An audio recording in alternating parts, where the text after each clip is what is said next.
दोस्तों, अमेरिकी राष्ट्रपति जो बाइडेन ने बिल्कुल अभी अभी मिडिल ईस्ट का अपना दौरा कंप्लीट किया है। मगर जैसे ही जो बाइडेन अपने मिडिल ईस्ट का दौरा कंप्लीट करने के बाद अपने देश वापस अमेरिका लौटे तो वहाँ पर उनके ही लोग उनके ऊपर चढ़ बैठे, और वो लोग जो उनके ऊपर चढ़ बैठे उसके पीछे सिर्फ़ और सिर्फ ये फ़ोटो वजह बना।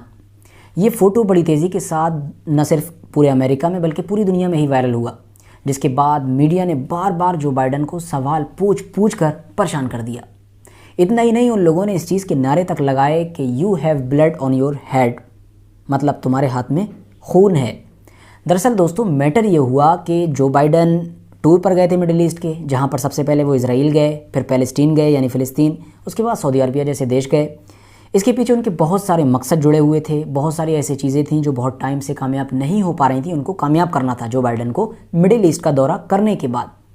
मगर अब जब मिडिल ईस्ट का दौरा कंप्लीट हुआ है तो हर कोई ये कह सकता है आसानी के साथ कि ये दौरा ना तो सिर्फ शर्मनाक था बल्कि साथ ही साथ नाकाम भी साबित हुआ है।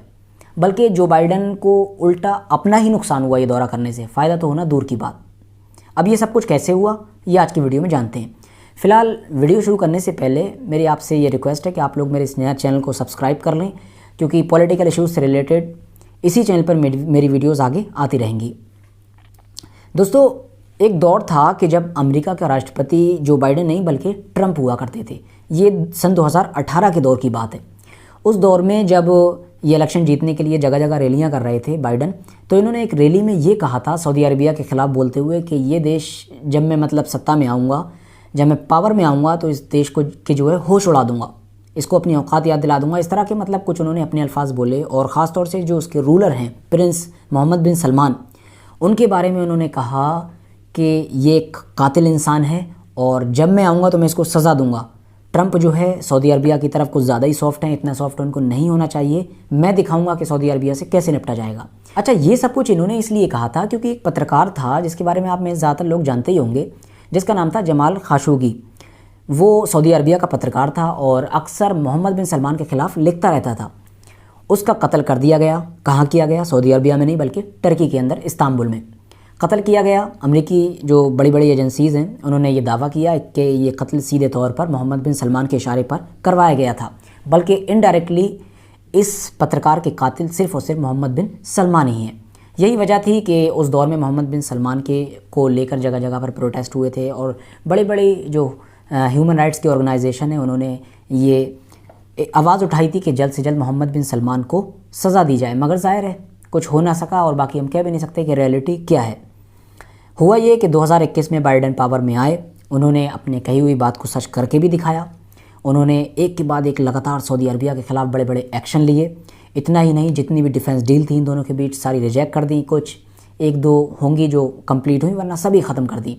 अच्छा, ये सब देखकर सऊदी अरबिया के भी होश उड़ गए, क्योंकि उनको लगा कि भाई इलेक्शन जीतने के लिए स्टेटमेंट होगा, लेकिन बाइडेन ने सच में ये कर दिखाया। शुरू में सऊदी अरबिया को परेशानी हुई, मगर फिर सऊदी अरबिया ने इसका इलाज ढूंढना शुरू किया। उसने अमेरिका से अलग हटकर उसके दुश्मनों से हाथ मिलाया। सबसे पहले उन्होंने चाइना की तरफ हाथ बढ़ाया, बिजनेस का सारा अपना सिस्टम उधर को टर्न कर दिया और चाइना के साथ खूब बढ़ चढ़ कर बिजनेस करना शुरू किया। जहाँ तक मामला हथियारों का था, डिफेंस का था, उसके लिए उन्होंने रशिया की तरफ हाथ बढ़ाया और रशिया से दोस्ती करना शुरू कर दी। शुरू में अमेरिका को एहसास नहीं हुआ कि ये सब कुछ क्या हो रहा है, मगर एहसास उस वक्त हुआ कि जब यूक्रेन और रशिया के बीच जंग छिड़ी। क्योंकि उस दौर में आपने भी ये खबर ज़रूर सुनी होगी कि जब अमेरिका यूक्रेन के लिए मदद जुटा रहा था, ज़्यादा से ज़्यादा देशों को अपनी तरफ कर रहा था, तो जितने अरब देश थे वो उसके साथ जाना ही नहीं चाह रहे थे। इवन सऊदी अरबिया जैसा देश जो बहुत पहले से अमेरिका का बहुत पक्का दोस्त माना जाता है, मिडिल ईस्ट में सबसे पक्का दोस्त माना जाता है, उसके जो रूलर थे प्रिंस मोहम्मद बिन सलमान, उन्होंने तो फ़ोन तक रिसीव नहीं किया, बल्कि रिक्वेस्ट की गई फिर भी उन्होंने फ़ोन पर बात ही नहीं की जो बाइडेन से, जो यकीनन एक बहुत बड़ा झटका था, क्योंकि भाई वो तो सुपर पावर है इस वक्त दुनिया के लिए, उनका फ़ोन नहीं उठाया जा रहा था। तो ये सब देखकर अमेरिका के होश उड़े। इसके अलावा तेल को लेकर भी बहुत ज़्यादा परेशानियाँ हो ही चुकी हैं वॉर के बाद से, और जो सऊदी अरबिया हम सब जानते हैं कि कितना बड़ा प्रोड्यूसर है वो इस चीज़ का। तो ये सारे मसले सुलझाने के लिए ये आए बाइडेन मिडिल ईस्ट का दौरा करने। अच्छा, जैसे ही वो मिडिल ईस्ट का दौरा करने आए, जब उनका स्वागत हुआ तो उन्होंने ये करा जो आप फ़ोटो में देख सकते हैं। बस ये फ़ोटो वायरल हुआ और सऊदी अरबिया वाले लोगों ने उनके ऊपर कीचड़ उछालना शुरू कर दिया कि भाई अभी तक तो तुम ये कहते थे कि तुम सऊदी अरबिया को कबूल नहीं करोगे, उसको सज़ा दिलवाओगे, वो तो कातिल है, लेकिन अब तुम क्या कर रहे हो? तुमने तो अपनी खुद की वैल्यू गिरा दी, तुम्हारी अपनी कोई सेल्फ रिस्पेक्ट नहीं है, तुमने अमेरिका का भी नाम ख़राब किया पूरी दुनिया में, क्योंकि ज़ाहिर है पूरे दुनिया में इस तरह की बातें चल रही हैं। तो ये भी मैटर था। इसके अलावा इस मैटर पे तो मीडिया ने उनको घेरा ही, उनकी खुद की बेइज्जती भी हुई, मगर जो दूसरा सबसे बड़ा मैटर था वो ये था कि वो इस मामले में कामयाबी नहीं हो पाए। मतलब जिस मकसद के लिए वो आए थे उस मकसद में कामयाबी नहीं हो पाए। यही वजह है कि अब हम कह सकते हैं कि बाइडन का ये दौरा पूरी तरह से नाकाम साबित हुआ और शर्मनाक भी। जब उनसे बार बार मीडिया ने ये सवाल पूछे तो उन्होंने सफाई के लिए ये कहा कि हाँ मैं गया ज़रूर था, लेकिन मैंने आवाज़ उठाई और मैंने उनके मुँह पे कहा प्रिंस मोहम्मद बिन सलमान के कि भाई तुमने जो है तुम उसमें शामिल हो जमाल खशोगी के मर्डर में, तो तुम बताओ इसका क्या जवाब है तुम्हारे पास। तो इस पर उन्होंने ये कहा कि मुझे प्रिंस मोहम्मद बिन सलमान ने ये जवाब दिया कि मैंने मर्डर नहीं किया है और मैं जो है इसकी जांच करवा रहा हूँ, जो भी कानूनी प्रक्रिया है वो हम कर रहे हैं। लेकिन दोस्तों अब सवाल यही है कि बाइडन जिस तरह का दावा कर रहे हैं कि सऊदी अरबिया के प्रिंस के सामने उन्होंने ऐसा कहा, और अगर कहा तो क्या प्रिंस मोहम्मद बिन सलमान ने ये सब कुछ सुन लिया होगा? तो दोस्तों कहा ज़रूर होगा और सुन भी लिया, लेकिन उसके जवाब ज़रूर दिए और जवाब हिला देने वाले दिए। सबसे पहले जो प्रिंस मोहम्मद बिन सलमान थे, जब उनसे उन्होंने ये सवाल किया तो उन्होंने जवाब ये दिया कि आप इस बारे में बताओ कि इराक़ की जो एक जेल है जिसके अंदर जो कैदी थे आम लोग बंद, उन लोगों के साथ रेप किया गया, उनको तड़पाया गया, उनको बहुत सारी जिस्मानी परेशानियां दी गई, वो भी किसकी तरफ से? अमेरिकी फ़ौजियों की तरफ से। और ये बात खुद अमेरिकी एजेंसी साबित कर चुकी है, मगर उसके बावजूद भी उनके खिलाफ कोई एक्शन नहीं लिया गया।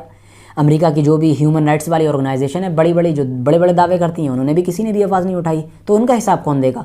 इसके अलावा जो अभी एक और कत्ल हुआ है एक पत्रकार का इज़राइल की तरफ से जो किया गया है, फ़िलिस्तीनियन जो पत्रकार थी शिरीन, उसका जवाब कौन देगा? तुमने उस पर भी आवाज़ नहीं उठाई है। क्योंकि दोस्तों आपको याद होगा कि कुछ दिन पहले जब शिरीन का मर्डर हुआ था, एक बड़ी पत्रकार थी, फ़िलिस्तीन में हुआ था, इज़राइल की तरफ से, इज़राइल की आर्मी की गोली से, तो सारे मुस्लिम देशों ने एकजुट होकर आवाज़ उठाई थी कि भाई जर्नलिस्ट के साथ ऐसा हो रहा है तो आम लोगों के साथ क्या होगा वहाँ पर।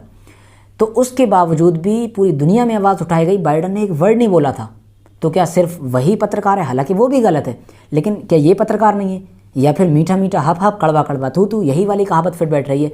तो ये मोहम्मद बिन सलमान ने उनके मुंह पर बोला जवाब में। तो एक तरीके से आप ये समझिए कि उल्टा पड़ गया ये दौरा।